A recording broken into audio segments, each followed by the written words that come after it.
ago, is a celebration.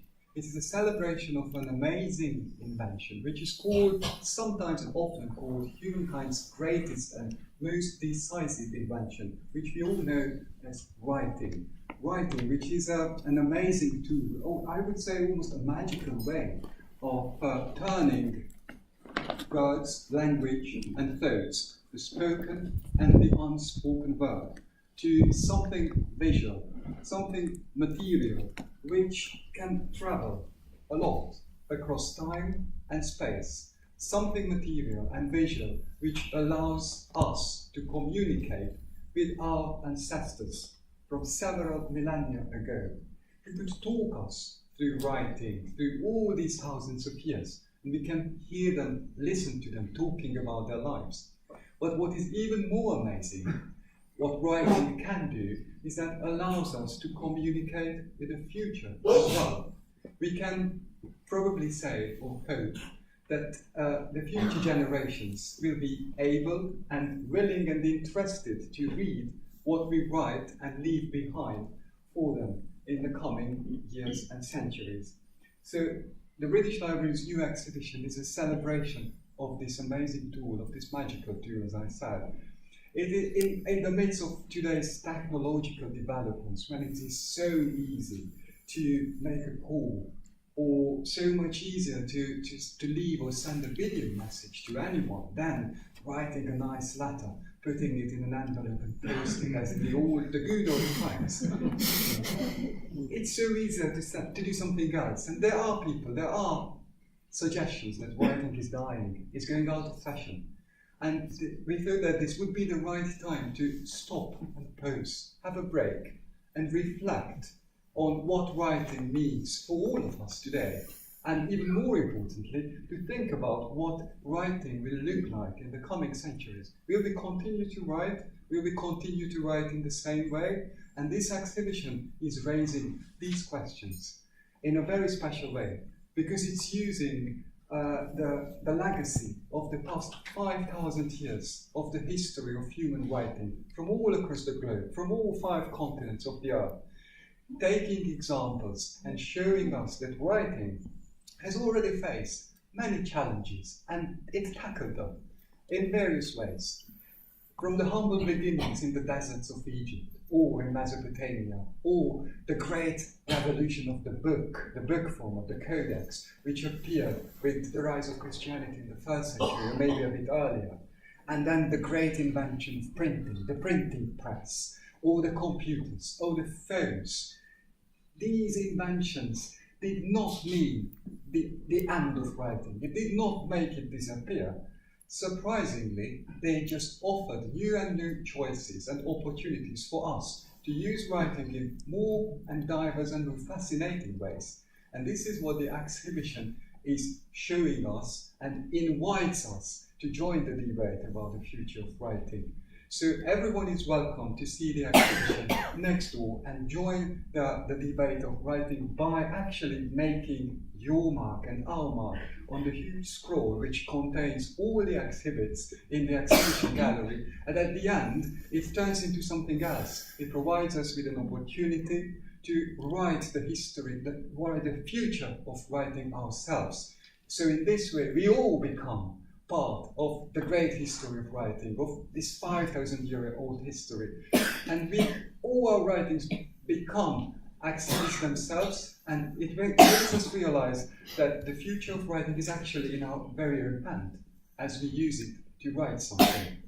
Curating this exhibition was a great joy, but a horrible intellectual challenge, I would say. Because we are in the possession of one of the world's largest repositories of the written word. I've looked into statistics of last year, and I'm proud to say that the British Library houses more than 150 million collection items in its collections in various floors. It covers pretty much all the writing systems of the world, and all the formats in writing appeared, from carved stones, papyri, scratched bones, to printed pages, beautiful manuscripts, and many other things. So it was actually harder to say what not to include in the exhibition than selecting what to include. But there was one thing, one particular thing, we did not have at our disposal in this collection, and that was, oddly, cuneiform. So we had to rely on our sister institution, the British Museum, which is proud enough to have one of the world's, or probably the world's largest collection of cuneiform material, more than 130,000 clay tablets written with cuneiform under the curatorship of Dr. Irving Finkel. And we are very glad that we could have his contribution to telling the story of the history of writing, not just by lending us beautiful and very important key items to the exhibition, but also by sharing his expertise on this subject with us. So I am very happy and pleased to tell you all that the history of writing at the exhibition is now complete due to this collaboration with the British Museum, and it's ready for you to see it next door. And it's a call for you to make your mark as well at the end of the scroll about the future of writing. And all what remains for me to say is to welcome our guests and speakers, Irving Finkel, the curator, the assistant keeper of Mesopotamian culture, language and script at the British Museum, and also our next speaker, Richard Dumbrill, who is from the Royal Holloway University of London and is a specialist, how interesting, on archaeomusicology, so in the reconstruction of the ancient music of the ancient Near and Middle East. And also the performer who is collaborating with them, Sévan Habib, who will help us understand how cuneiform and the ancient music works. And they will probably help us understand also the significance of cuneiform in the 5,000-year history of writing, and also to help us to realize that without the experiments of the Mesopotamian scribes in Mesopotamia about 5,000 years ago, we might not be able to make notes, send an email, or chat on social media during a long introductory talk like this. So let me welcome, and please join us welcoming to the stage Dr. Irving Finkel, who will talk us about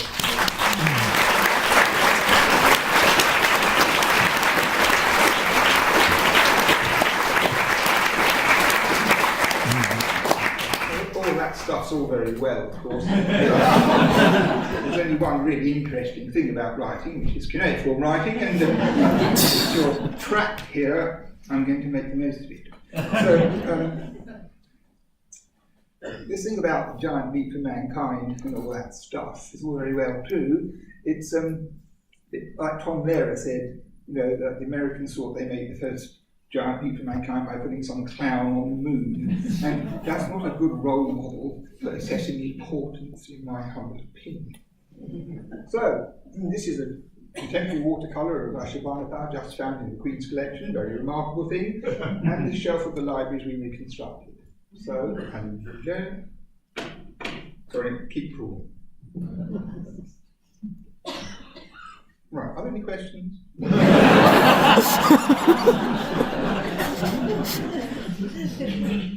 Okay, this is an infantile map.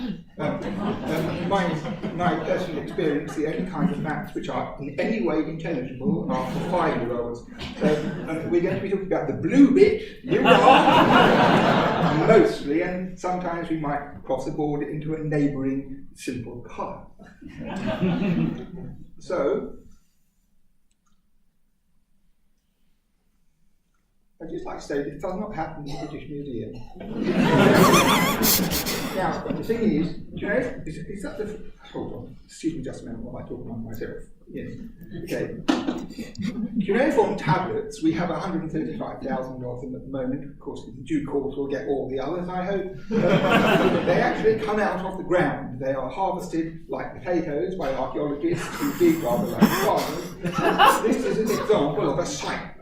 And it's called a tell mound, and it's where people live for many thousands of years, leaving their debris. And when you excavate them, if you have any idea what you're supposed to be doing, you usually find thousands and thousands of tablets. Because nowadays, they don't bother with that. They find things like soil samples and dribbly bits of potsherd and all that kind of stuff. They don't know how to do it. What you do is you walk around the mound and you go like this, and then you know where to dig the holes. Now, when I was a student, W.G. Lambert, the great Assyriologist and well-known crook, I was brought up to believe that tablets originated in the British Museum in this very room. I didn't know about the Iraqi side of it, the ground and the trouble work, until I joined the staff, which was in 1979. I'm afraid they never quite recovered.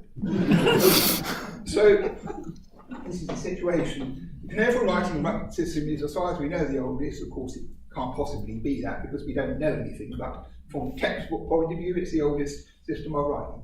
So we have 3 millennia of cuneiform tablets written on pieces of clay, and it's a miraculous matter that they decided to use riverine clay as their writing support. They didn't muck around with parchment or wood or paper or any of those trivial things which will never last, not to mention computers. They used clay, and clay lasts forever even if it's not baked. And so good archaeologists who knew where to find them have sometimes found 20,000 tablets on an excavation because they survive in the ground in a God-given fashion, and then they come out of the ground and they're wet, and you dry them in the air and they become hard like this, and they last forever. They last forever. When in the old days, the good old days when the British Library was under our control in our building.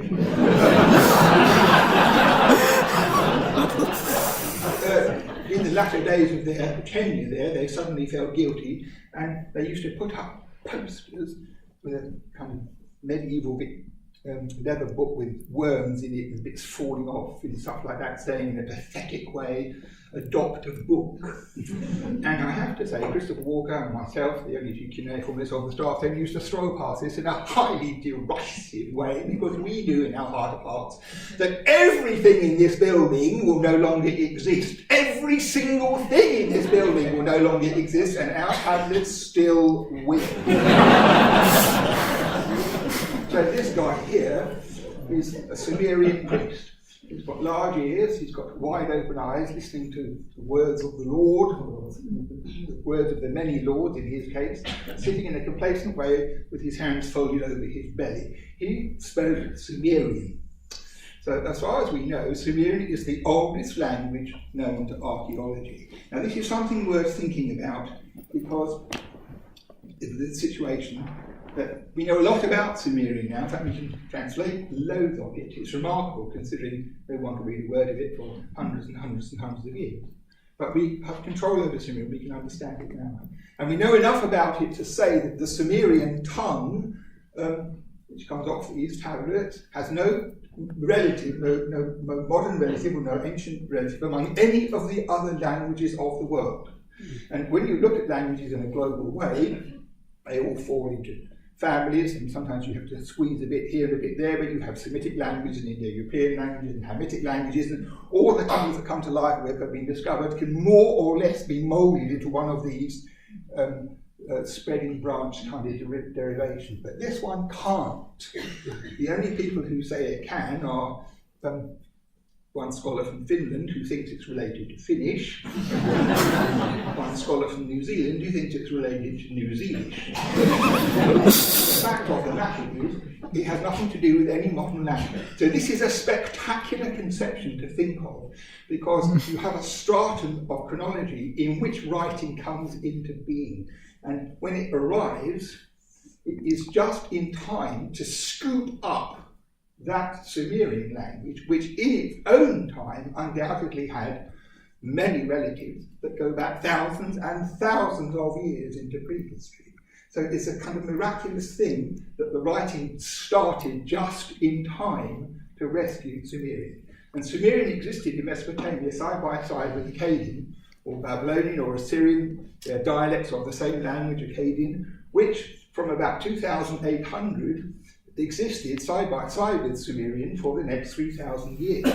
So the scribes, the boys at school who learned to read and write the cuneiform system, whether they spoke Sumerian first or Babylonian first, they had to learn both, and that's what they did. And it's very fortunate for us because the fact that they had a bilingual education enabled us to understand Sumerian, which otherwise will be totally, totally impossible.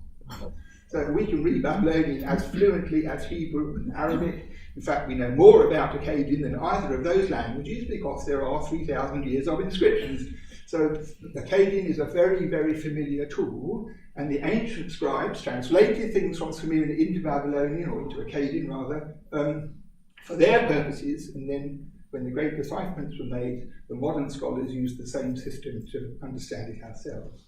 So this is a bit of a landscape, that's to say sky, water, trees, you know, the sort of thing, and they come from rock in various places. And it's the banks of the rivers that produce this fantastic clay which has no bits in it normally, and they have a reed like this from this bunch cut straight across like a chopstick in a particular way, which they use to impress the signs into the surface of the clay.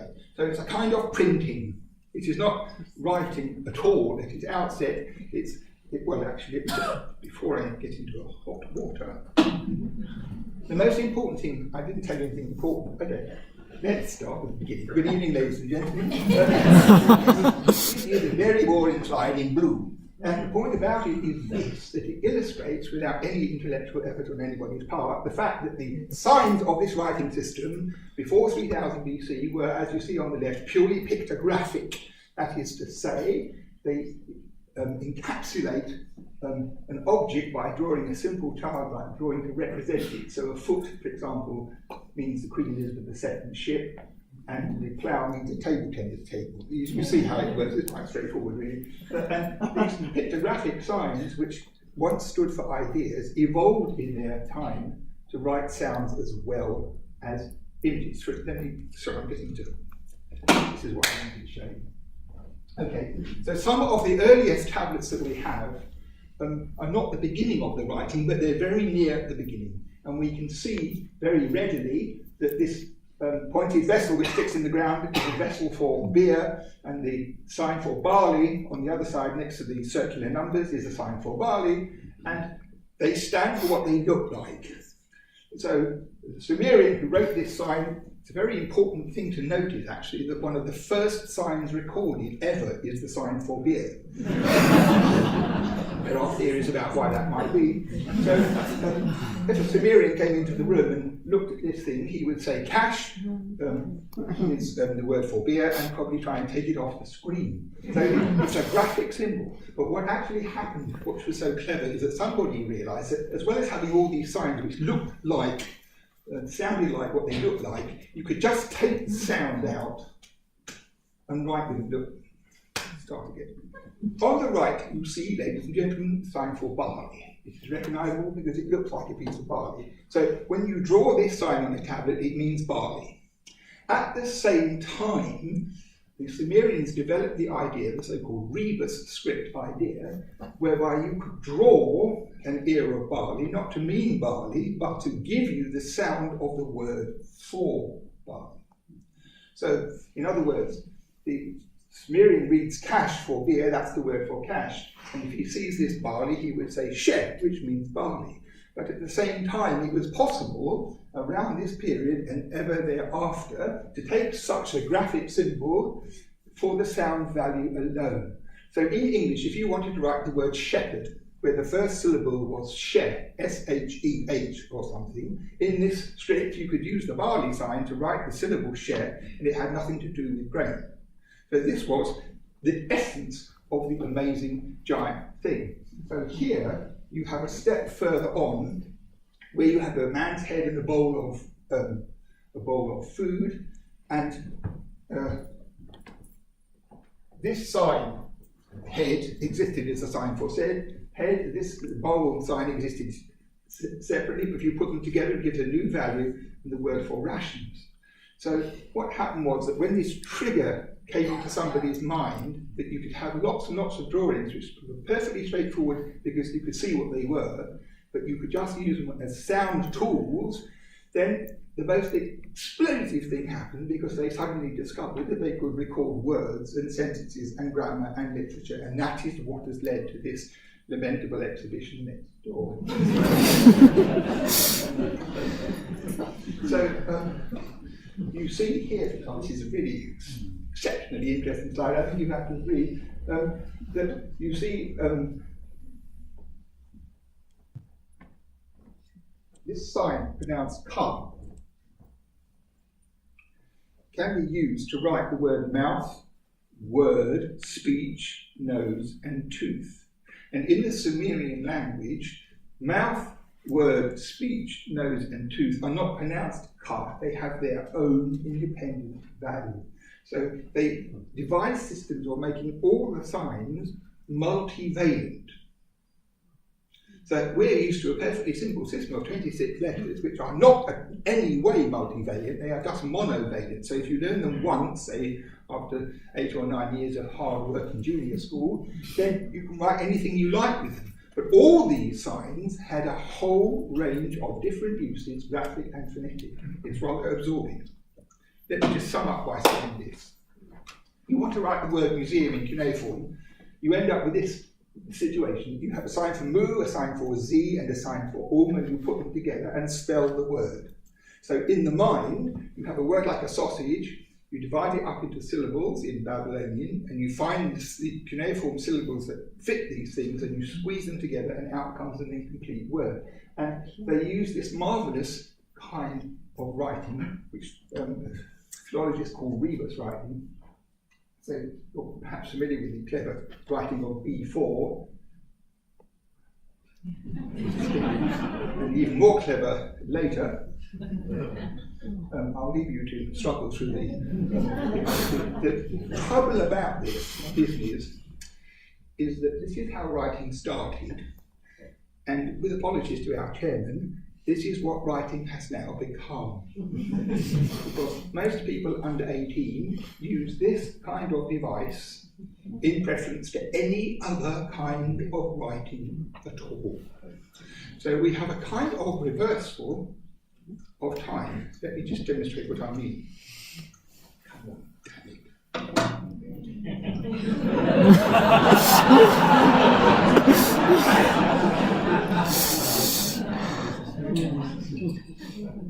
The first time I saw somebody on the underground doing that, it was all I could do to stay in my seat. But I did. This is an interesting thing, in all these surveys of writing in the future. This is such a naive thing. I sometimes write on a piece of paper with a fountain pen in public, and people come across the room and say, "What's that?" So there won't be any writing in the future. There just won't be any writing, because all the support systems will vanish in a haze of electronic dust. And anyway, no one will remember anyway how to do it. And probably nobody will have anything to say worth listening to.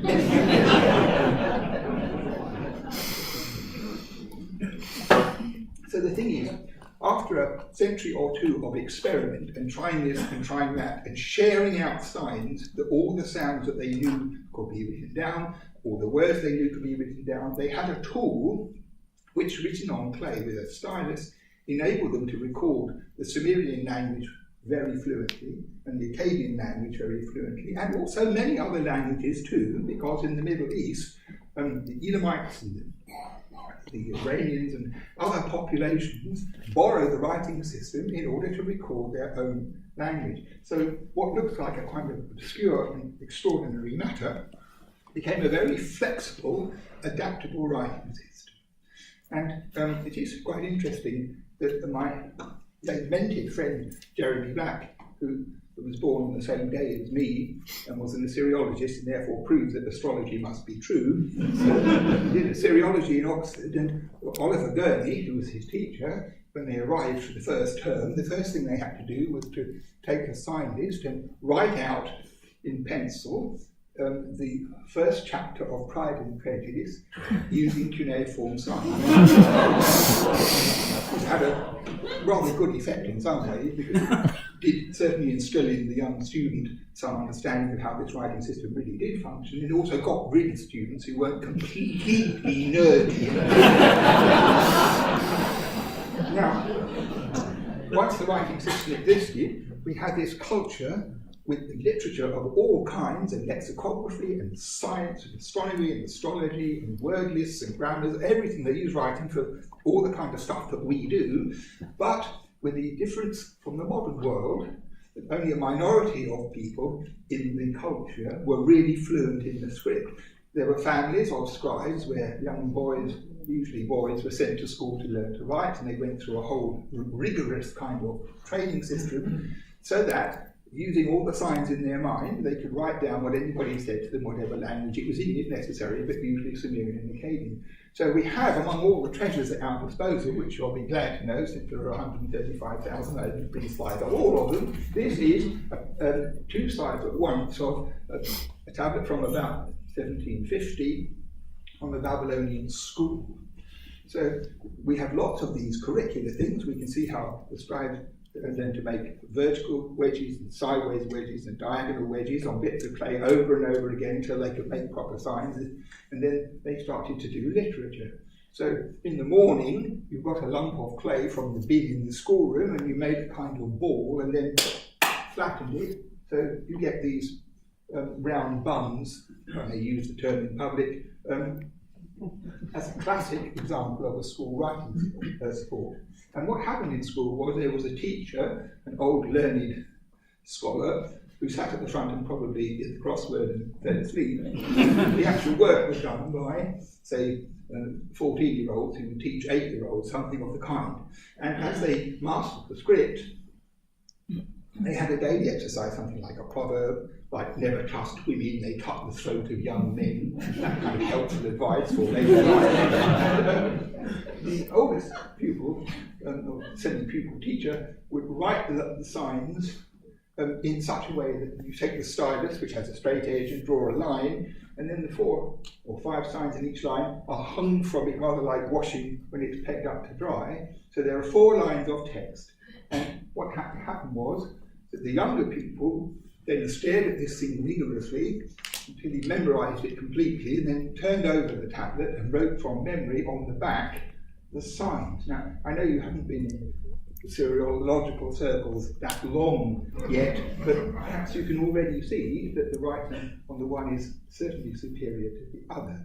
And they had this marvellous system, which I feel I need to share with you, in the school, as we learned from their school text about how to command the attention of pupils, and that was they were beaten as vigorously and painfully and reiteratedly until they learned the signs, which actually is quite a good educational system. I never really fully understood why it's fallen out in Britain. So we have hundreds of these, and the curriculum can be put together from it, and they have mostly illuminating spelling mistakes and signs missed out and all kinds of things. But my favourite example of school disobedience is this object here, which you can see from the lower corner. It's in fact a round tablet, but this is a close-up photograph. And this is, for certain, the oldest caricature in the world. So it's from the 18th century BC, and it is a drawing by a pupil who is probably smarting from wounds and full of resentment and not wanting to learn this stupid script anyway and wanting to go to play football, who, sitting at the back, drew this malevolent, ill-mannered caricature of a cuneiform teacher. This Weasley thing is the mouse. It's a Weasley mouse. And you see hair sticking out of the nostrils and so forth. And I think he must have drawn it with a pointer, passed it round the classroom, and probably got beaten all over again. There's something wonderful about that, because one of the most serious... What is that? Mouse or something? Anyway, it's not me. No. One of the most marvellous things about all this stuff, and there's thousands of these tablets, and they look like nothing on Earth. They look like they come from the moon to most people. But when you devoted 15 or 20 years to learning the script and sit back to enjoy yourself, the tablets are full of the most amazing things. I mean, our chairman talked about speaking to people across all the ages. That is exactly what happens. But sometimes the most affecting thing are things where there isn't any words, because you can see the whole of that situation. That is somebody hating being at school, starting a doodle, and suddenly making it into something really meaningful. So I brought a few splendid things to show you, just to illustrate the point that we did lend some tablets here. We did actually. They're rather small. We have stores and stores, and then we have reserve stores, and then there's a couple of boxes that nobody knows where they are most of the time. We fished out. And they look lovely. I mean, I don't want to denigrate the achievement. I want, when you see them, your heart to swell a certain amount of time, but they're all to do with receipts and the business world, because writing, I didn't tell you at the beginning, to help you to leave too early, but the writing system was developed by the ancestors of the Inland Revenue, and the first 300 or 400 years of writing was solely devoted to that lifeless and unpleasant kind of profession. And this thing on the left here is in Philadelphia, and it's a medical text. And it was written in about 2300 BC in the Sumerian language. And this is the reverse. The stop on it means stolen, because I pinched it off the internet. The thing is, it's got many columns of writing with a whole succession of treatments for a virulent kind of sore, sometimes known as the Baghdad boil, which has been a plague in Iraq since day one, the kind of sore that will never get better and never get better. And there's a series of recipes with materials ground up and applied and bandaged on in oil, a whole sequence of recipes, which this is an important matter. You know, the tablet's written in about 2400, but they didn't start learning information in 2401. It's already at the long end of a long process of collecting plants, experimenting with plants, codifying the results, putting them into a uniform system. So Lord knows how many centuries of work lies behind this rather finished and extraordinary matter. So this is about 2400. This is written in the 6th, you're right, written in the 6th century, and it's a tablet to do with epilepsy.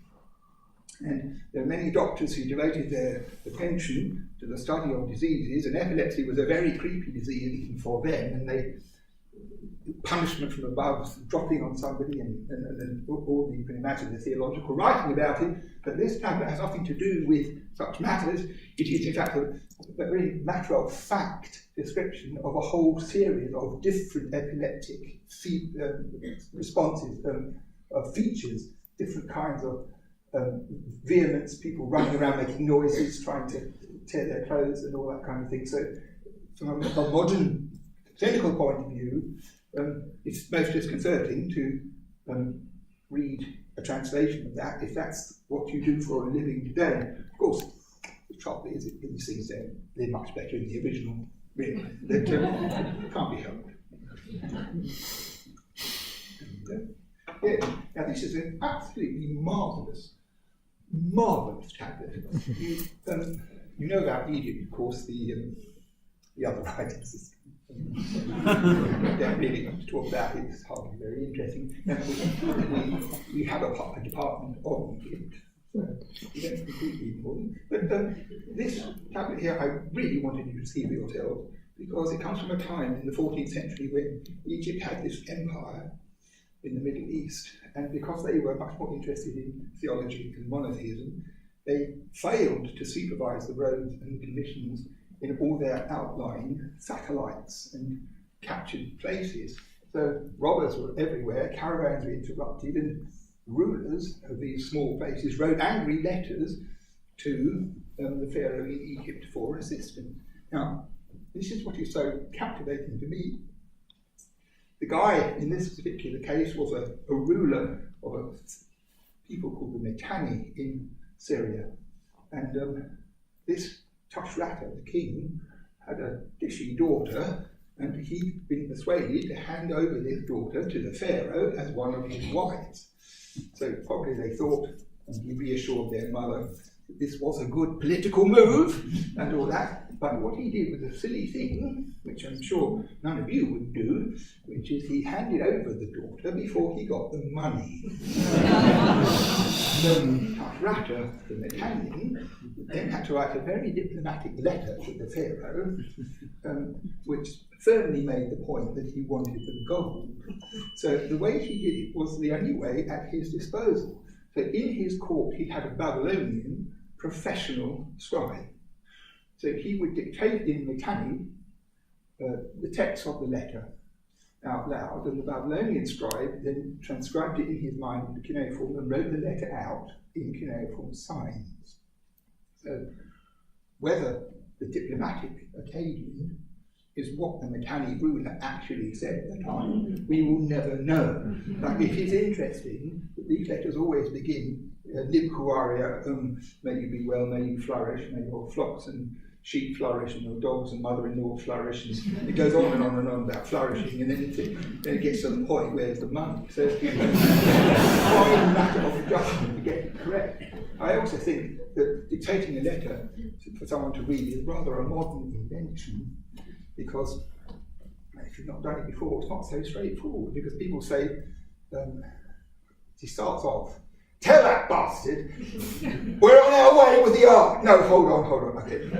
Dear Lib Muare. So there must have been a whole stuff like that. But eventually, probably, people correctly, if you get someone to dictate a letter now, they always start off and then, oh no, hold on a minute, and then I'm sure this has always been true. So a dictated letter without corrigendum in it is itself the fruit, probably, of a whole day, and then the scribe went home and wrote it out properly before it could be taken by a runner from Syria to Egypt, where the Pharaoh had a Babylonian on his team who then would read out in his mind the Babylonian and translate it into Egyptian. So all this fuss about emails, it seems to me, is exaggerated. It's a terrific system. It employs a lot of people. And I don't know why that's fallen out of use. A really beautiful thing, which you must not be allowed to escape seeing, is this bit at the bottom, because that ink inscription is in hieratic Egyptian. And what happened was, when this tablet arrived in the chancery, it was discussed presumably in front of the Pharaoh. Some reply was drafted, like, well, we'll look into it, or something like that. And then the scribe who was in charge of filing wrote in his own script, in ink, at the bottom what it was about. So this is also something where, if you think for a second what that reflects, it's remarkable, because for most people, all cuneiform tablets look the same. So if you have 20 or 30 Italian tablets from Tafrata and the king calls for a particular one, you don't want to have to read them all to find the one in question. So this is one of two examples of these two writing systems, hieroglyphic writing and cuneiform writing, on a single object. And I think it's fantastic. Should have borrowed it. So when writing was done on clay, it was done by impressing the stylus, displacing the body of the clay in various wedge shapes, which is what cuneiform means, wedge shape. So you can see on the right, well, on the left firstly, this is a stone inscription, where the wedge shapes are imitated directly by hammering into the stone to make it look like it's clay, but actually it's stone and was meant to last forever. So they had an interesting detached view of the cuneiform, that they could mimic the natural format which comes from impression in a stone where it's actually unnecessary. And this stone passage at the bottom has a very flowery script indeed, lurching off in all directions, and I don't know what was behind that, but it might have been open. The thing is, in school, children were beaten not only to learn, but also not to improvise, because they didn't want any fancy work, they didn't want people inventing new signs, or anything like that, or writing personal love letters to girls in the other classroom, or something like that. That was not allowed. This is all very interesting, isn't it?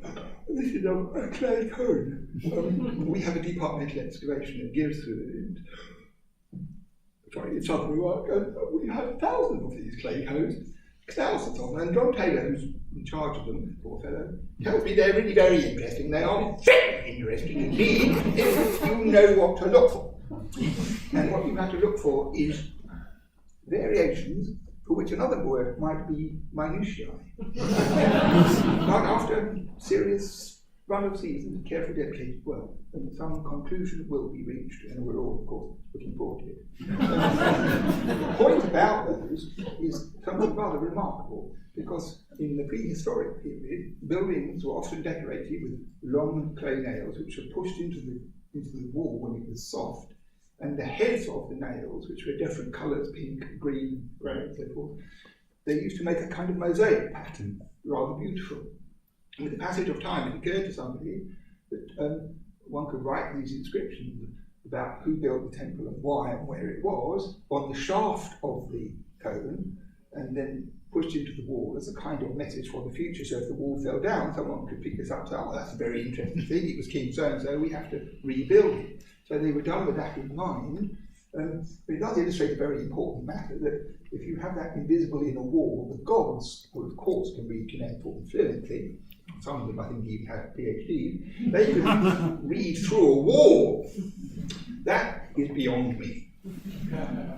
So there's something I have to tell you about.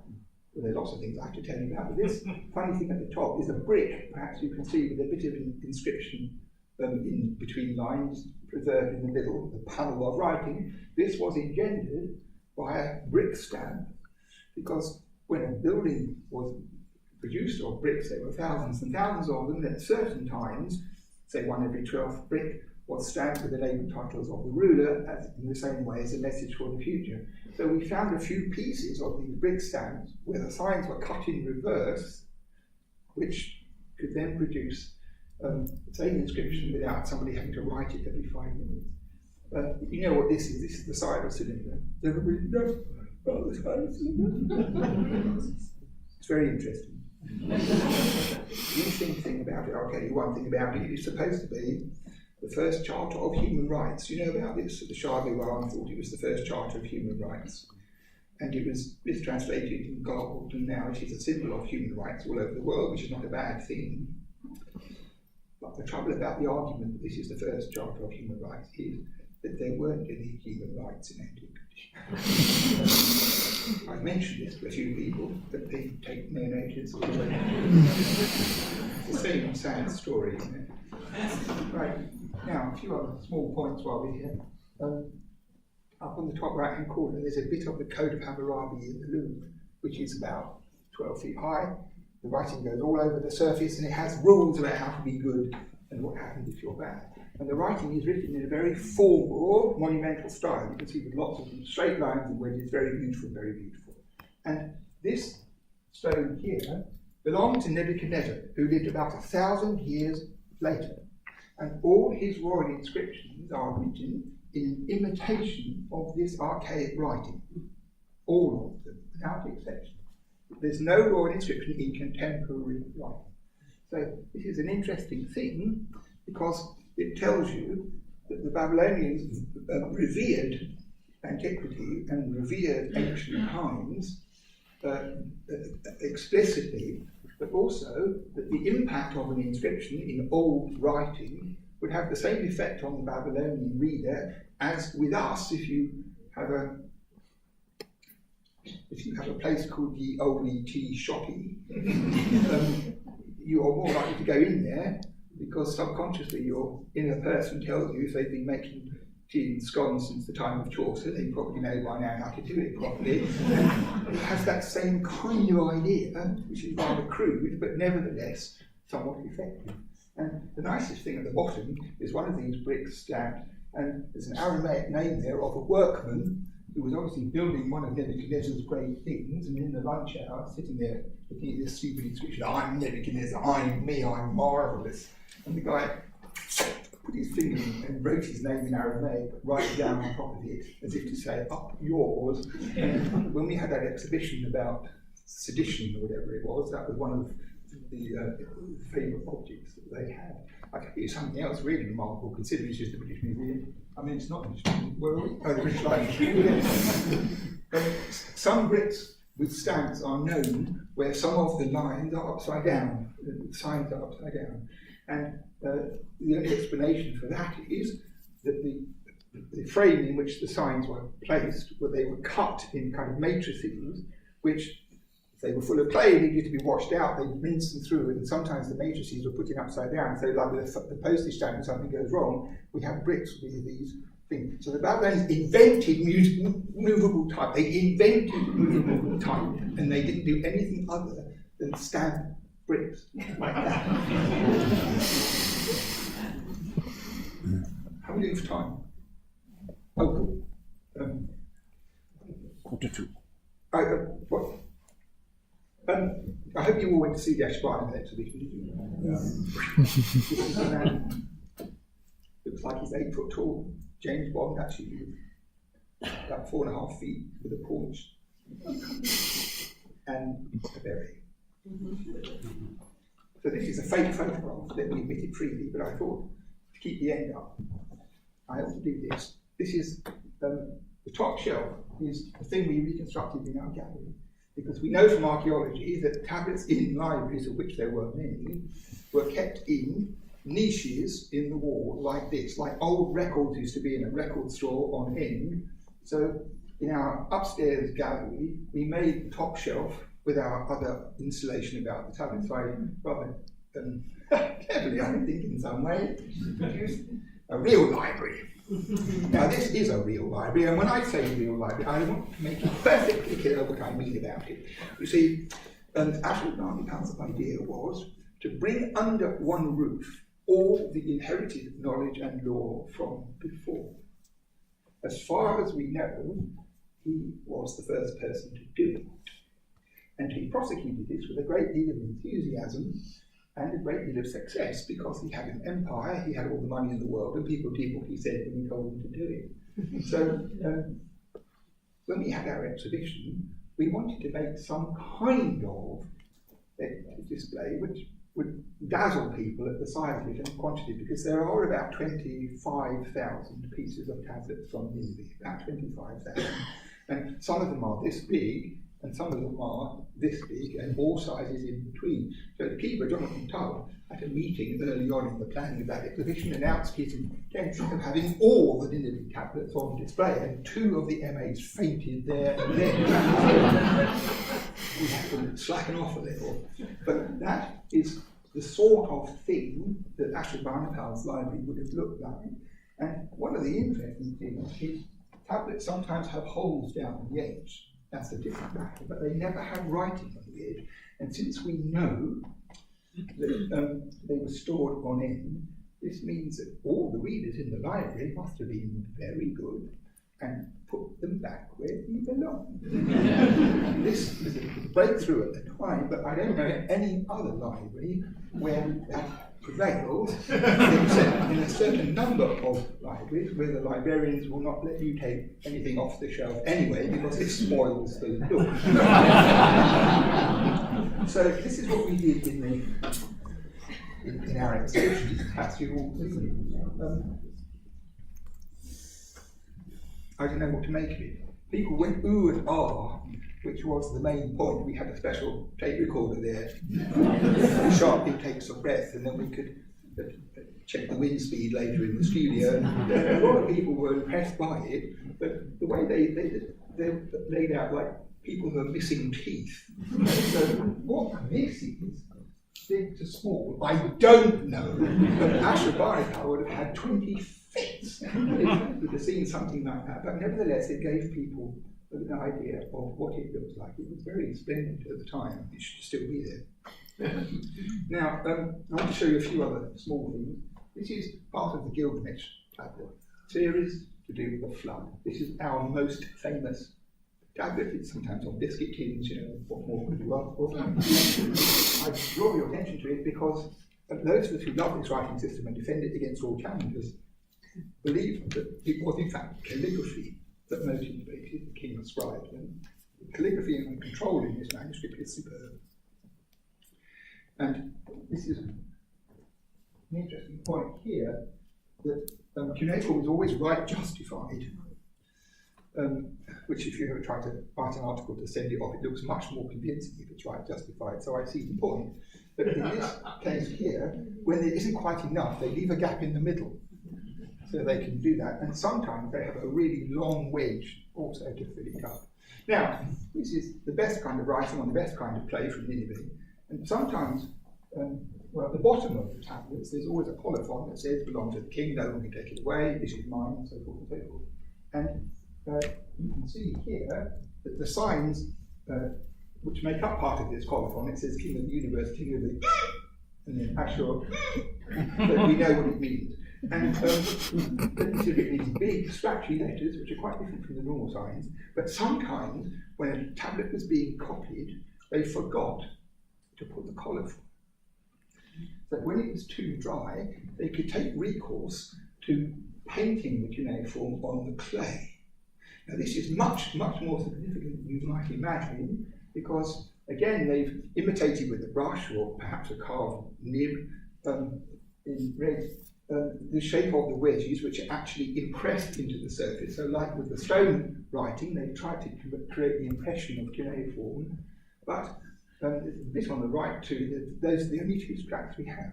But they are terribly significant, because I had tried to write in ink cuneiform with a brush or with a cut nib and freehand, and it's incredibly difficult to get the wedges of the same height in a line like that without anything to go with. So what it means, and I'm always interested in this matter that when you have a piece of evidence, you don't go, oh, well, it's it, but you see what's behind it. What is behind it is many people must have written cuneiform in ink very often for a very long time. In other words, it was part of the system. It wasn't invented one Thursday because 2 tablets were dry. They took recourse to that because they couldn't do the normal writing. But what it means is that there were people who wrote cuneiform in ink, period. And we've only got that scrappy stuff. Then there's this other amazing thing. This is a diptych hinged in the middle, as you can see, of 2 panels with a raised rim of all made of ivory. And you can see that the panel itself has been scarified with a blade, and originally, up until the edges, it was filled with wax. And when the wax was nearly dry, it could be impressed with cuneiform exactly like clay. And we know from the library records they had hundreds of these things, sometimes diptych, sometimes triptych, and the hinges are still partly preserved, and they are a book. I mean, I hate to boast, but we're talking here the 6th century BC, and that is a book.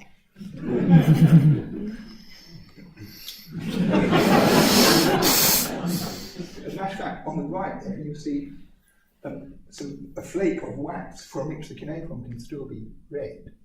So we have the use of ink on, we don't know what support the part can play, but surely wood, surely this, that, and the other. And we have these wax books used to write cuneiform. And among all the resources from Nineveh, these are the rarest things of all. But that is surely misleading. It's just this was dug out of a well in Nimrud among wet mud and sediment. And that's how it survived. If it had been buried in the dirt, we would have had nothing. So Malawan sent a very deep hole and sent a couple of boys down to fish things out until the boys didn't come back. So they thought, perhaps we'll leave it at that. But those are remarkable. And the fact is we can still some kind of reading. So at the end of it all, Cuneific, the unspeakable happened. The Babylonians and the Medes from Iran conquered Nineveh. They sacked the town, the city, they sacked the palace, and they destroyed the library rooms, or at least they thought they did, and set fire to them. And of course, if you have a library of clay, that's not such a nightmare, because what happens is you get clay turned into terracotta. And if it's very hot, then you're going to have this problem with vitrification, distortion. This tablet is one of our most dramatic examples of a tablet which has been in much too hot a fire for its own good. But on the whole, the 20,000 tablets or more which we do have profited from this destruction rather than suffered. And we always thought, and we made this point discreetly in the exhibition, that the much vaunted library in Alexandria that schoolboys always used to know about, which had thousands and thousands of scrolls in, was almost certainly influenced by Ashurbanipal's collecting policy, because it was such an innovation in the world. People must have talked about it, people took rare inscriptions to the king. This must have had its influence on the creation of the Greek library, except they didn't have a no smoking sign. Skip this boring thing. Yeah, I'm going to show you a few spectacular things where I expect, even at this late stage, an ooh or an ah. The oldest map of the world. Yeah, exactly. You can see from the educational device next to it, which is generated by one of the museum's two computers, the world was regarded as round. And so the ring of water encloses the known world. And the big river going from north to south, with Babylon written across it in English, which was very much ahead of their time. That is the Euphrates River. And then there's the Persian Gulf at the bottom. And this is a map of the world from the Babylonian point of view. And off the edge of the world, off the rim of the world, into the distance of the night sky, there are these mountains. And one of them turned out to be called, have on it a thing called the Great Wall. Because the fragment, that fragment at the top right, was missing. We found it in a box of fragments and we joined on, and it said the Great Wall. So everybody thought this was the Great Wall of China, except it wasn't built then. So that was the end of that. Anyway, the thing about this, it looks like nothing on Earth. It's really horrible looking, but when it was new, it was a tour de force, because clay is a very unforgiving medium. If you make a mistake when you're writing, you cannot kind of smooth it over in such a way that no one will see it. It leaps out at the eye, however you do it. So to have all this inscription on this side and inscription on the other side, and then to draw this map with a pair of compasses in the middle to draw the circles, you see they invented the compasses as well as printing, as I mentioned. It's an amazing list, really. But the only thing we didn't invent, we Mesopotamians, is gunpowder. As far as I'm concerned, the Chinese can keep that. But they had something which they could draw a circle with, which is remarkable, and everything is done without any mistakes. So it's a tour de force of the scribal art. It is such a difficult medium to work in, and drawings of any kind are very rare. So this illustrates something else important about collections like here and us. This is unique, this object. So people talk about it quietly, in case vibrations make another piece fall off it. It's almost a grail of holy proportions. But the fact is, in its time, there must have been loads of them, because early Greek maps had a picture of the world surrounded by water with what they call the T and O in classical sources. The T and O map. And the O is the ring of water, and the T is the junction of the two water supplies inside, upside down. And Greeks in Babylonia, in sufficient number, must have seen these things and made their own drawings and taken them home, and they moved into the traditional world maps. So if you've only ever seen the Greek ones, you've only got half the picture. If you put them side by side, it's astonishing. So don't despair, there's only about another 709, 10, 611 slides. Now this is very important. I want you all to pay attention now. Very, very important. This is a school tablet from about the 5th century, so 1,000 years later than the one with the caricature. And it's got 3 columns of writing. So I put in this guide for those of you who are still laggard about learning the sign, even though we've been going for so long. It goes like this: R, B, D, Da, A, U, Za, Che, Tu, Ya, Ka, La, Me, Nu, Sa, Ya, Nu, Pe, Tsu, Ku, Ri, Shi, Ta. Okay? That is not a haiku.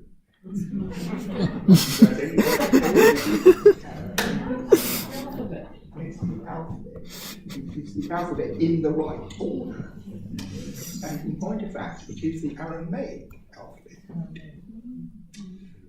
So this is an astonishing donation of knowledge in one single swoop, because you cannot write consonants in the Cambridge.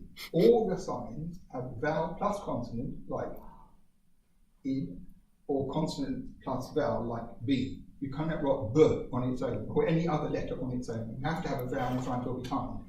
So this comes from a classroom where everything is done in Babylonian, but all the kids know Aramaic. So they are bilingual. And the teacher says, I know you're fed up with this stuff. Okay, what I want you to do today is to find a sign for each letter of the alphabet and write it down in a column. So the point is that they had to find one sign for the letter B. So they could have had ib or b, ab or ba, ub or boo, ed or be, because the vowel is irrelevant. So they picked one at random to represent just the letter B. So this is already a fantastically huge intellectual jump for people who wrote in syllables. That half the sign is redundant. This must have been a very confusing thing until they got the hang of it. So they all found the letters that fitted with the sign of the alphabet until we got to here.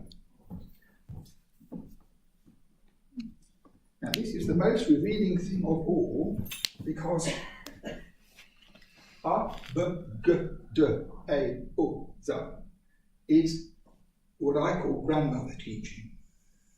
So you know perhaps if you've got grandchildren that the point comes when you see them at work that you realise that if you don't teach them to read, nobody is going to teach them. And the way grandmothers do it is very simple.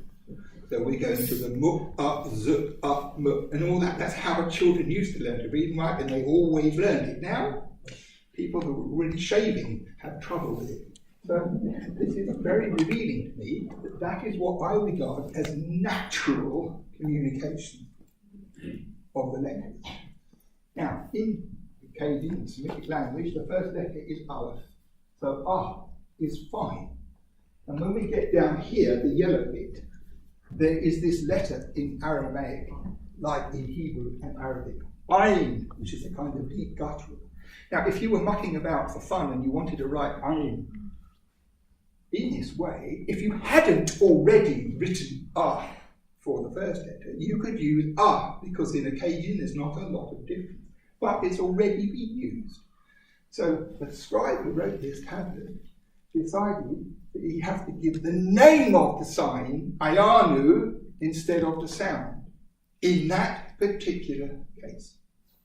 So that means that in his mind, alpha, beta, gamma, delta, as the names of the letters, existed.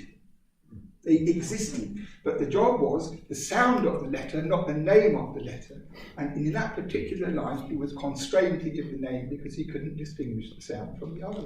So is that not an amazing thing? You have a classroom full of Aramaic speakers in Babylonia who learn Babylonian, and that's their curriculum. This is obviously an experiment, and it required a mental jump. And whoever did this was sufficiently on the ball to twig that in that place we have to use the names that we already know. Otherwise, it would have been Allah Up, Alpu, B2, Gamlu, and all that stuff written out in normal phonetic accounting. So this is like a drop of drips. Drop. Okay, about three more things. This game, I take it you know, in the Royal Game of Earth, it's in the British Museum. The Sumerians played it in the middle of the 3rd millennium. Very important thing, marvellous stuff. See my forthcoming book in another 23 years. The juicy and marvellous thing about it is that this was written, the board comes from about 2,500 BC. This tablet was written in the 2nd century BC, when the Greeks were already in Babylonia, and the Babylonian scribe wrote down the rules for this game, how to play it in Babylonian. And he was a clever guy, he was an astronomer, and he wrote about it in astronomical terms, about the pieces on the board, and from this, we know how to play it. That's kind of cute. Now look, this stuff about Greek and Romans. You've probably picked up the tone before about Greek and Roman stuff.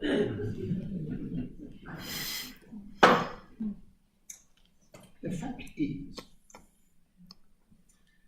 that the Greeks went to Babylonia to find out the truth. Because they knew that the Babylonians for centuries and centuries had collected data about the visibility of the planets, about comets, about the weather, about all manner of things, collected the data in systematic chronological order for century and century. And the things that the Greeks never had when they started all their synthesizing of ideas was this data. So there can be no question whatsoever but that Greeks from Greece went to Chaldea or Babylon in order to see for themselves what this was all about. Now, this is such an important matter, hardly anybody had ever taken any notice of it. But the fact is this, we can see from some certain pieces of evidence that the Babylonians and the Greeks, when they met, they obviously fell into a complete collaboration and friendship. So nobody in Greece said, you want to do this, you go home and do it. There's no copyright, there's no money involved. It was a few guys from MIT going for the summer to Oxford and working out how the universe works and going home all feeling happy. That's what happened. And we can prove that's what happened. But this is the first point, because most of the resources that the Greeks used and brought into Greece were in tables of numbers. Most of them were. So that means that if you know how to write all the numbers, you know the days of the week and the months of the year, and you know light and dark and good and bad, you can sit in a library and transcribe hundreds of tablets from the clay into parchment in ink. And that is what they did. I will show you in a minute. But this is the first step, because the librarians in Babylon must have said, look, if you're going to do this, you've got to learn a few things. You've got to get some idea of this script. So this is a school tablet even later than the one with the alphabet. And on the other side, there are words for canal, palal in Sumerian and atapu in Akkadian, written in cuneiform on the other side. And here we have the same stuff transcribed into Greek by some Greek trying to learn this script. He can never remember what the signs are, so he wrote a crib on the back, thereby giving us a transcription by ear of what he heard in the classroom. So the Sumerian, which we read palal, is falal in Greek, and the Babylonian atapu, which we read, they read athaf. So the endings fall off, and there's about 6 of these tablets. They're full of amazing material, because it's like a tape recorder on somebody's lap, hearing the Babylonians in the classroom, and you rewind it now, and out it comes. It's a kind of miracle that we have this stuff. And this was the result. This tablet here has columns and columns of numbers. You can easily see, perhaps, how the ones on the side, the diagonal ones are 10, 20, 30, and they are first and last visibilities of Mercury in some god-forsaken month in the 2nd century BC. It's called syllabary B. It's very famous among people who like syllabaries. Anyway, some years ago, this genius, mathematical astronomer, was in university in America, and an old professor who happened to have a bit of papyrus which he bought as a boy, produced it at lunch and showed it to this eminent genius. And the eminent genius ran his eye down the column. There's more of it in this, I just pulled a little bit to show you, and immediately recognised it before he even swallowed as paralleling, duplicating this cuneiform list, because he was working on a major edition of this tablet, and the numbers, which are quite idiosyncratic, ran in his mind, and when he saw them in Greek, he realised not that this was a Greek list of numbers on a piece of papyrus, but this was a transcription into Greek from this composition, not necessarily that tablet. Yeah. So it proves how knowledge can go from 3,000 years of culture into a new language because of a few people collaborating into a whole new lease of life. And this is not fiction. How do we know? How do we know? Because all this data is couched in sexagesimal numbers. They counted in 60s and parts of 60 and not in tens. So all the information that the Greeks got from Babylonia was couched in sexagesimal numbers. And that is why we have 60 seconds in a minute and 60 minutes in the hour and 360 degrees in a circle. It is a direct linear inheritance from this tradition. So, no, sorry if I've been going on too long. Sorry. Before I introduce Richard, who's the world's greatest scholar of the most interesting side of cuneiform, in comparison with which all this pales into insignificance, is going to tell you about how it works. But before I want you to look at these very carefully things. You'll see this thing from Göbekli Tepe from 9000 BC. You are seeing this picture? Okay. It is my contention, after a year of a lifetime wasted in this profession, that is writing. It is not a pattern. It is not a design. It is writing with 3 symbols, which are very similar to the early pictographics from Mesopotamia. Now, this thing was excavated in Göbekli Tepe, which is 9000 BC, and the excavator said it was a decorated piece of stone.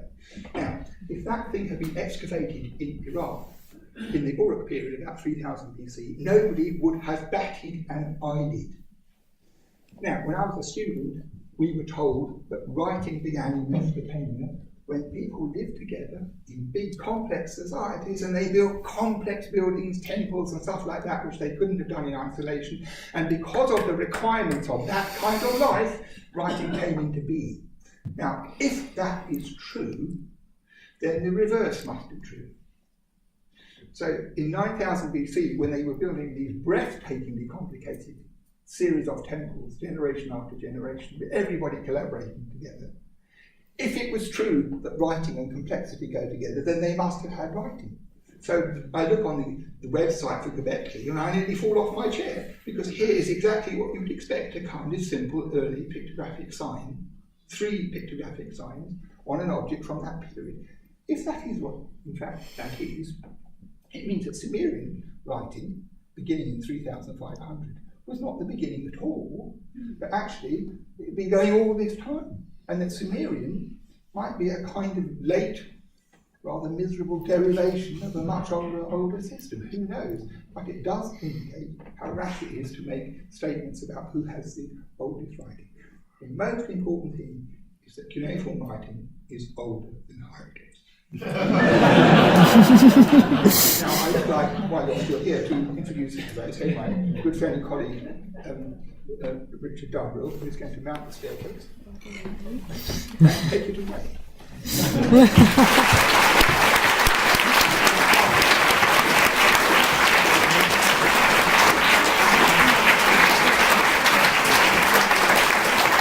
What can I say?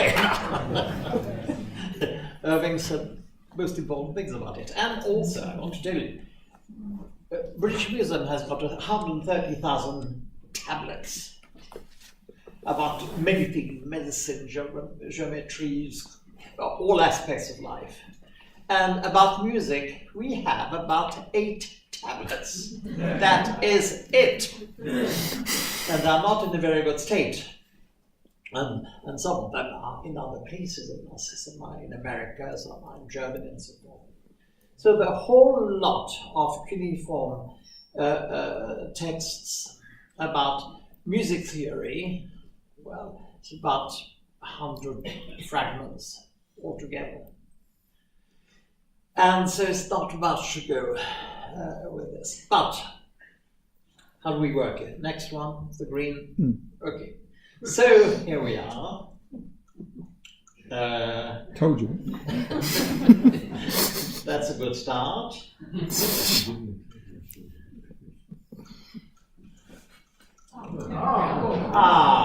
Okay, so let's go back.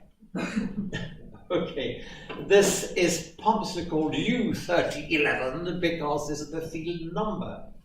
It's got other names, but let's not discuss this for the moment. This was a hand copy done by Oliver Gurney, mentioned by Irving a bit earlier, and it's written in a rather stenographic style, which is not what is done today.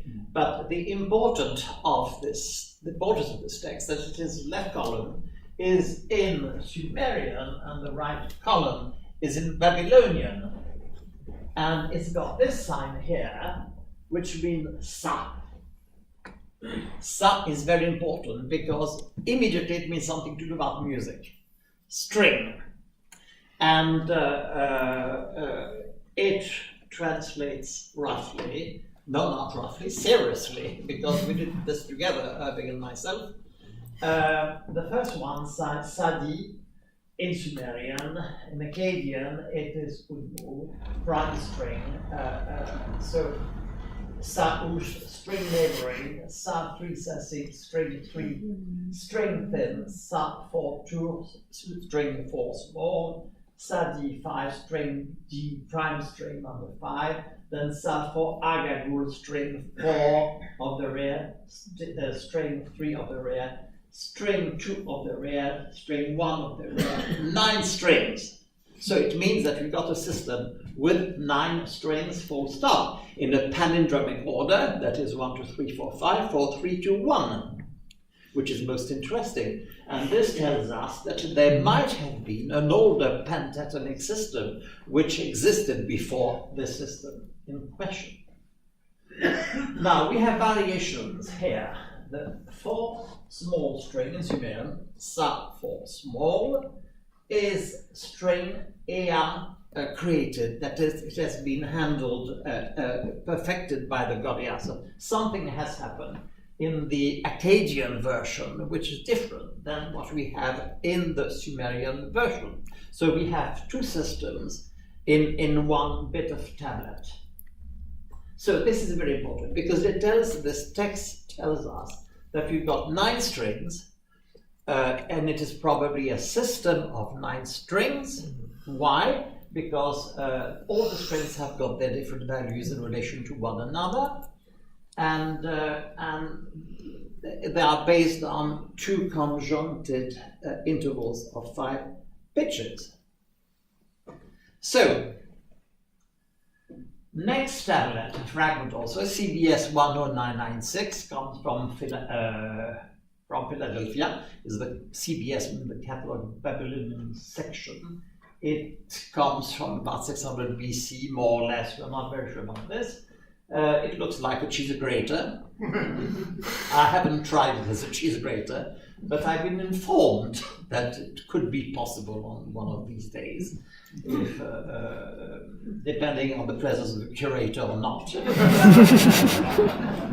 Now, this is slightly difficult to read, but this is a reconstruction by a friend of mine, and because we have a pattern of numbers, it was possible to, by extrapolation, to complement what was missing. Okay, I will pass this because this is a bit too complex. And essentially what it does, it lists a series of intervals in a descending order, 1, 5, 2, 6, 3, 7, so forth, and ascending thirds. So therefore we here have a system of descending fifths and a system of ascending third. They are based on a span which is of 13 degrees, which is a complete system, which I will call the greater Babylonian system. And this is important. Each of these intervals has got a name. For instance, you would like to come to give me a little help with this? Sure. You got your microphone? No, it's with you. Okay, so you see, their system was as follows. Instead of having, like us, something written with dots to give the notes, they simply gave names to the intervals, and these were imprinted in the minds of people with a specific series of pitches. For instance, if I say to my singer, who comes directly from Urartu, she's been revived on the occasion, and well too, well done, I think you did rather well. And if I say to her, Mbubu, she would straight away sing, okay. And if I ask her, Kitmu, you see, so every name has got a value of pitches. So you do not need to have your musician knowing the line, their staves and things, complex matters. You simply say, Niet Ghibli.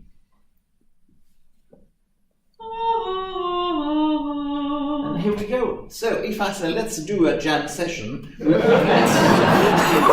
and this, she knows immediately. I can say, for instance, Nishturi, Chalchatou, followed by Kabitou, Tito Kabitou, and you've got a melody which is going. So it's a very practical thing. And let me tell you something. This is exactly what happens today in the Middle East with the Makam system. It is based not on pictures written down the Western way, but on names of intervals, where you have Bayati, Hijazi, and so forth, the same way. So therefore, we have a continuation from the ancient Babylonian system, and which progressed right through the Islamic period and to our days. It's the same system exactly, with the exception that we today in the Makam system have more complex intervals with more than 5 pitches going in different directions,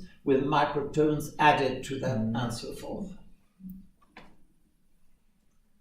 Now, this is complicated. They simply, but have to be complicated at times, otherwise I'm not taken seriously. Now, there is a law in that we have our cochlear system, and it will respond to intervals which are simple. For instance, our ear likes the interval of the fifth. And therefore, from this we can establish preferences. And these preferences are found here. And additionally, we discovered in 1906, a certain archaeologist called Hilprecht in 1906, discovered tablets in the temple library of Nippur, a series of numbers which are regular numbers. And regular numbers are basically the multiples of the size of the right-angled triangle, except when you've got 7 mixed in it. They don't like 7. And these numbers, these quantifications, correspond to the natural harmonics of any sound. So they discovered this centuries before we could establish this quantification at the end of the 19th century. Did they do it intentionally? I do not know. But the fact is that these numbers are numbers 8, 10, 7, 20, 6, 48, 600, 540, which are the regular numbers on this tablet, and they correspond exactly to the position of the interval which I showed you before. I would need to prove this. I would need about 2, 3, 4 hours. So take it for granted. It works this way. So they had a very complex system of quantification, which also works with the ratios as the Greeks used later on. The Greeks preferred ratios. The Babylonians preferred to have quantifications because they permitted more subtle microtones. Next, this is a really remarkable text called U780. It's from around, it's all Babylonian, it's from around 1800 BC. This actually is a copy of a cast, which is in the British Museum. The original tablet was sent back to Iraq in the 70s. I was in Baghdad 2 weeks ago. I couldn't find it. I hope to find it one of these days. Now, it's a small thing, it's about this size. And this is a remarkable bit of Babylonian scholarship. What it does, it sets different, it establishes the values of different scales using a method which was never used after by any civilization. It consists in finding within a scale the tritone, let's call it a tritone. Then to correct one of the pitches of the tritone, so generating another scale in which scale there's another tritone, and the correction of one of the pitches leads to another scale, and so forth, until it reaches the middle of the tablet here, and then the process is reversed. So we have this way a system of 7 descending sets going semitone higher at the end and reverse to a semitone lower in the second part. So this system, which dates 1800 BC, was certainly the system that was used for the ecclesiastical modes in the first millennium AD. So this is the basis of our Gregorian chart. So therefore, this is born in Babylonia around 2000 BC, 4,000 years ago. So it's quite remarkable. I could tell you more about it, but I'm sure it would be not appropriate today to take too long. Now, this is this tablet in transliteration, which is, I think, quite sufficient for you with your knowledge of Babylonian that you acquired with Irving's talent. You can go through this quite happily. You might not get the accent right, but this is not too important. Now, this is exactly what it does. For those who can read music, the text you have seen in his reconstruction gives scales in a static notation and in a dynamic notation. So it's a remarkable feast of scholarship. And this is 4,000 years old. Hello. This text is also crucially important. CBS 1766, around 500 BC, with plus or minus a century on each way. It was thought to be an astrological text because of 7-pointed star. But one student from Holland managed to read that at the points of the stars, it was the name of the strings, as we knew them from an older tablet. And also here we've got columns which give series of numbers which indicate alternation of fifths and fourths in order to create a heptatonic scale that we find later in Greece, although not confirmed because the manuscript is not authentic on different problems. But let us say that this is the first proof that a heptatonic construction existed around 500 BC. Most important. This is what it says. You see, you have here the star, the 2 columns in numbers, and what they mean here, 2, 6, 6, 3, 3, 7, 7, 4, 4, 1, 1, 5, 5, 2. It is the first attestation of the construction of a heptatonic system, which Greek theoreticians say it is 2-3 centuries later. So this was much in advance. Now, having had the idea of placing the musical system on the circle, they managed to determine that a semitone would be described by an angle of 30 degrees and a tone an angle of 60 degrees. So therefore, they have discovered the equal temperament about 3,000 years before we invented it in the West. The only problem, they couldn't use it because it's fine to invent something, but if you haven't the technique to apply it, then there's no point. Okay, now this is the transition between the linear system and the circular system. If you take a linear rope with the names of the strings, and if you wrap it round a circle, then you realize that you've got two obsolete pitches. This is how from a 9-degree system you end up with a 7-degree system. It is a transition between enatonic system and hetatonic system. Now, because we have got little time left, this is a tablet called H6, which is written in Hurrian. Hurrian is not a Semitic language. It is an agglutinative language. And it has been written quite badly by somebody who could write Babylonian. It was badly damaged. You can see the right part was burnt, almost to make it impossible to translate, to read. Now, the top part gives the lyrics, the text, and the part below is the music.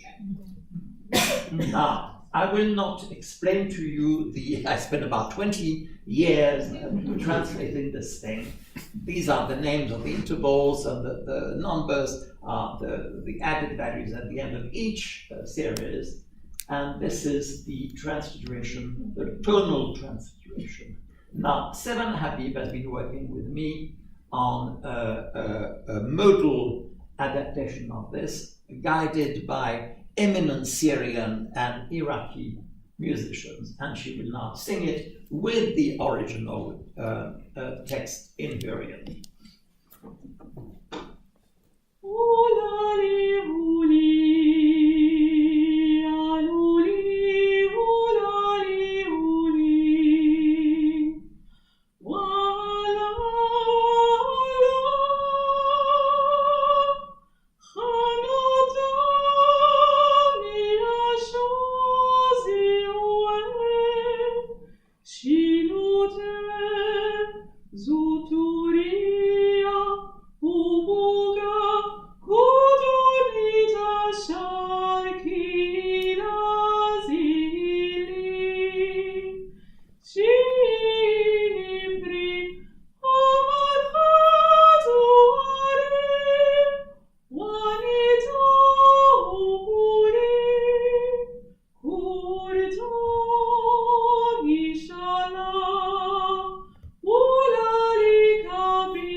Thank you.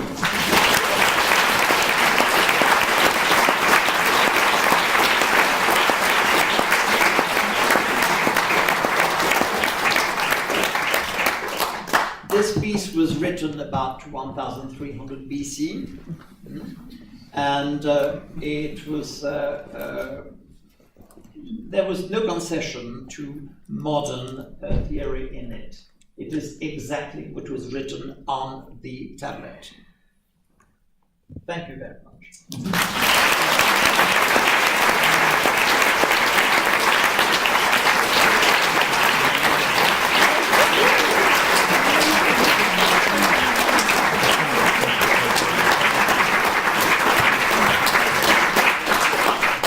Very much for very proud speakers and the brilliant performance. I'm sure we've learned a lot today, not a lot about the primacy of the Mesopotamian system over everything else, but I do hope there is a tiny bit left for you to keep your interest in the exhibition too.